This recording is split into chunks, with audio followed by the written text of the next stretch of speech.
Amod court દ્વારા સ્વચ્છતા જાગૃતિ અંગે બાઇક રેલી યોજાઈ। આમોદ કોર્ટ દ્વારા સ્વચ્છતા જાગૃતિ અંગે બાઇક રેલીનું આયોજન કરવામાં આવ્યું હતું, જેમાં આમોદ બાર એસોસિએશનના વકીલો તેમજ પોલીસ મિત્રો જોડાયા હતા અને નગરજનોને સ્વચ્છતાનો સંદેશ આપ્યો હતો।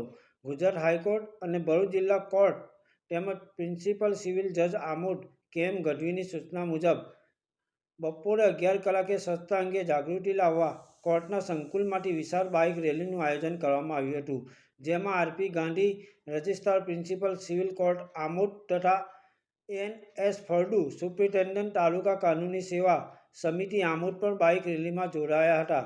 આ ઉપરાંત આમોદ બાર એસોસિએશનના પ્રમુખ સુનિલ પટેલ સાથે વકીલો તેમજ પોલીસ મિત્રો પણ બાઇક રેલીમાં જોડાયા હતા, જેમણે હાથમાં સ્વચ્છતા અંગેના પ્લે કાર્ડ લઈ સ્વચ્છતા અંગેના સૂત્રો પણ પોકાળ્યા હતા।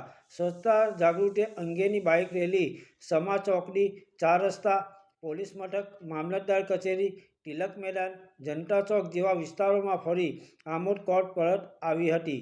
બ્યુરો રિપોર્ટ याकूब पटेल।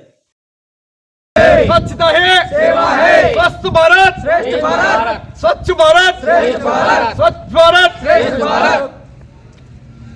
આજરોજ આમોદ કોર્ટ કેમ્પસમાં નામદાર ડિસ્ટ્રિક્ટ કોર્ટ અને હાઈકોર્ટના માર્ગદર્શન હેઠળ સ્વચ્છતા અભિયાનની એક રેલીનું આયોજન કરવામાં આવેલ, જેમાં આમોદ કોર્ટના પોલીસ સ્ટાફના જવાનો, આમોદ કોર્ટનો સ્ટાફ તેમજ આમોદ બહારના તમામ વકીલ મિત્રોએ હર્ષો ઉલ્લાસથી પોતાની બાઇક લઈને આમોદ શહેરમાં રેલીનું આયોજન કરેલ અને આમોદ શહેરમાં સ્વચ્છતા અંગેની જાગૃતિનું એક સંદેશ આપેલ છે, જેમાં અત્યારે હાલ ચોમાસું ચાલી રહેલું છે અને ઠેર ઠેર પાણી અને ગંદકીના જે ઢગ થયેલા છે એની સાફ સફાઈ કરવી ખૂબ જ જરૂરી છે અને સાફ સફાઈ આપણા જીવનનું એક અભિન્ન અંગ છે। જો સાફ સફાઈ અને સ્વચ્છતા હોય તો અનેક રોગોથી આપણે બચી શકીએ છીએ અને એક સ્વસ્થ જીવન જીવી શકીએ છીએ। એ અંતર્ગત આજરોજ અમે સ્વચ્છતા અભિયાનનું એક આયોજન કરેલ છે અને તે અમારી રેલી સફળતાપૂર્વક અમોએ પૂર્ણ કરેલ છે। જય હિન્દ, જય હિન્દ।